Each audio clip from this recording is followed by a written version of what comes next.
were divided into two groups, right? Hmm. You had one side of this University of Florida photography class called the quantity group. And the other side was the quality group. And this setup, I mean, it's just genius for showing what actually matters when you're trying to make a change. It really is. It's the perfect natural experiment in, habit formation. Yeah. The quantity students, their goal was simple, just volume. Just take a lot of pictures. Exactly. They were graded purely on the number of photos they handed in. 100 photos got you an A, 90 got you a B, and so on. They just had to be constantly shooting. And then the quality group, they had the assignment that sounds like a dream, but I feel like it would become paralyzing almost immediately. Oh, completely. They only had to produce one single photo. One photo all semester. One. But it had to be a masterpiece. Yeah. An image of such perfect technique and artistry that it would automatically get the top grade. So you have to wonder what those two groups actually did for 4 months. Well, the quantity students, they were basically living in the dark room. Yeah. Day in, day out. Just trying stuff. Just trying stuff, Yeah. experimenting with aperture, breaking lenses, probably ruining film, learning to control the chemistry. They were getting feedback on everything. They were failing a lot, but they were doing. Well, the quality group was what? Sitting in coffee shops. Pretty much. Yeah. Discussing composition, reading about Ansel Adams, arguing over the meaning of light. Just planning, speculating on this one perfect, world-changing shot they were going to take. And that's the core of it. When the grades were finally handed out, all the truly stunning work, the images that showed real skill, unique vision, mastery of the craft, it all came from the quantity group. Every single time. And the quality group. For the most part, they turned in one mediocre photo, if they turned in anything at all. That is always such a surprising result, and it perfectly illustrates this distinction we need to make in our own lives, right? The difference between being in motion and taking action. That's it. That is the entire game. Motion is all the stuff that makes you feel busy, you feel like you're building momentum, but fundamentally, it produces no actual outcome. So, if you spend a week outlining 20 article ideas, researching keywords, designing a new header graphic, that's all motion. All motion. And it feels so good to be in motion. I know this personally. If I decide I need to start exercising, I will spend 2 days researching the perfect running shoes. Oh, of course. Then I'll download 5 different fitness apps, create a spreadsheet. I mean, I feel so productive, but I haven't run a single step. That is classic motion. And it's important to see that those things, the planning, the research, the strategizing, they aren't the outcome. Action, on the other hand, is the behavior that actually delivers a result. It's just sitting down and writing the first sentence. It's putting on any pair of shoes and walking out the door. Okay, but hold on. Isn't planning necessary sometimes? I mean, you can't just jump into a complex business plan haphazardly, right? Where do we draw the line between good preparation and that toxic kind of motion that just delays everything? That's a really good question. And the line is actually simpler than you'd think. Action produces a result that can be measured. It can be evaluated, even if it's imperfect. Motion often exists because it lets us feel like we're making progress without the risk of failure. Without the risk of judgment. Exactly. So it's a psychological safety blanket, a defense mechanism. If I just keep planning the perfect diet, I don't have to face that moment where I fail. Where you eat the cookie. Right. Or I miss a workout. Motion keeps my idea of my perfect self totally intact. Precisely. Failure hurts. Criticism's unpleasant. By staying in that preparation phase, you can delay that moment. Well, indefinitely. The quality students didn't want to ruin a piece of film with a bad shot. So they just waited. Meanwhile, the quantity students accepted they were going to ruin 99 photos to get one good one. And in doing so, they learned faster than anybody else. So the takeaway there is really clear. If you find that your preparation has become a form of procrastination, Which it often is. then the goal has to shift. You have to stop trying to create the perfect plan and just start getting the practice in. Repetition, not perfection. That's the key. And that actually leads us right into the third law of behavior change, which is make it easy. And the real path to making something easy isn't finding some clever hack. It's repetition. The more you do something, the easier it gets. We talk about this idea of, cutting a pathway in the brain, but what does that actually look like? When we get under the hood, it's not just a mental shift, is it? It's physical. It is completely physical. Habit formation is the process where behavior becomes more and more automatic through repetition because you are physically changing the structure of your brain. So every time I repeat an action, I'm strengthening something. You're strengthening the connections between the neurons involved in that process. you're making them more efficient. Okay, so is that what neuroscientists call long-term potentiation, that strengthening process?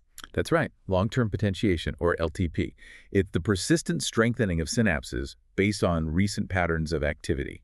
You are literally making the signaling between cells faster and more efficient every single time you repeat the action. So you're reinforcing it physically. Yes, which brings us to that classic, really powerful concept that explains it all. Hebb's law. Hebb's law.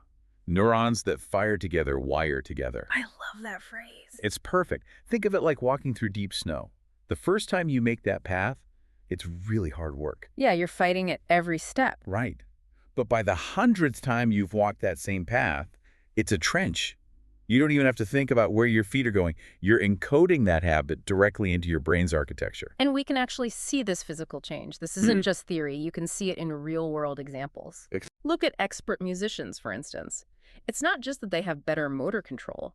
Their cerebellum, the part of the brain that's critical for those coordinated, precise physical movements. It's structurally larger. Yeah, it's bigger than in non-musicians. And it's the same for cognitive tasks.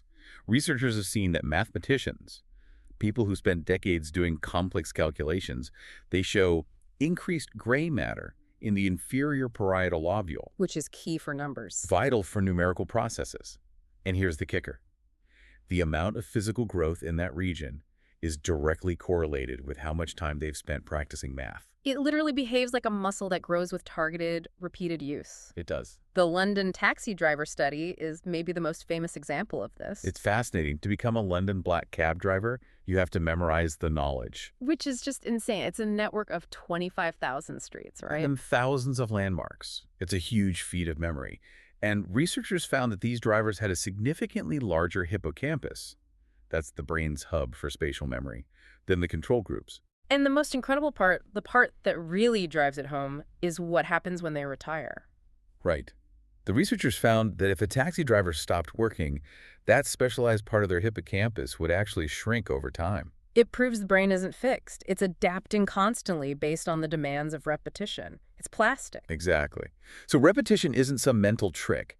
It is the mechanism for driving physical change and structural efficiency in your brain. And this isn't a new idea either. The philosopher George H. Lewis was writing about this back in 1860. Wow. He said that frequent repetition cut a pathway, making actions automatic and requiring less mental effort.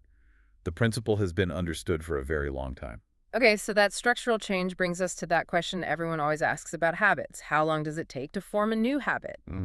But if the brain is changing based on reps, then that question about time is... It's kind of misleading, isn't it? It's entirely the wrong question. It's the wrong metric. We need to shift the focus and ask, how many repetitions does it take to make a new habit automatic? Because just letting time pass doesn't do the work for you. Not at all. I could decide to meditate every day, but if I only do it 3 times over 2 months, well, my repetition count is tiny, even though a lot of time has gone by. The quality tutor waited all semester. That's time, but they took 0 reps. That's the crucial difference. What matters is the frequency at which you perform the behavior. Your current, deep habits, things like tying your shoes, brushing your teeth, they are internalized over hundreds, maybe thousands of successful repetitions. A new habit needs that same frequency to get to that level. And the goal really is to get to automaticity. That's the magic point where your non-conscious mind just takes over. Yes, where you can perform the behavior without spending all this mental energy on every single step. You can picture it on what people call the habit line. It's a great visual. When you start out, you're at the bottom of the line. The behavior takes maximum effort, maximum concentration. That's the quantity photographer fumbling with their first roll of film. But as you get more reps in, the curve shoots up pretty sharply. You hit a point where it still takes conscious effort, but it's way easier. And then finally, with enough frequency, you cross that invisible habit line. And that's where the action becomes more automatic than it is conscious. Think about a simple goal, like walking for 10 minutes after breakfast every day. Perfect example. The studies on this show that the automaticity of that behavior, it doesn't increase with the number of weeks you've been trying. It increases rapidly with the number of days you actually do the walk. The effort goes down as the repetition count goes up. It's that simple. That reframes the whole challenge then. Instead of agonizing over finding the perfect 30-minute window to exercise, the focus just shifts to getting that first rep in, even if it's just for 2 minutes. Yes. It makes the starting line so much less intimidating. You just have to start the count. Precisely. We shouldn't worry so much about the exact moment a habit becomes fully automatic. The goal for today is just to take the action, get one repetition in, however small, and make a little progress. The whole path starts with one rep. So let's bring this all together. Yeah. If you want to master a habit, if you want to make progress in any area of your life, you have to stop trying to optimize the perfect plan. Or the perfect gear, or the perfect time to start. Right. That's the trap of motion. You have to commit to getting the repetitions in. The focus has to be entirely on the small, manageable action that actually delivers a result. And maybe you can take this thought with you. We just talked about how repetition creates real physical changes in your brain. Your neurons literally wire together. It's like building a muscle. Hmm. So if your brain is physically adapting its structure based on what you use it for, what daily action are you postponing right now just because you're stuck in the motion of planning? What is one repetition you can get in today that will begin to rewire your brain?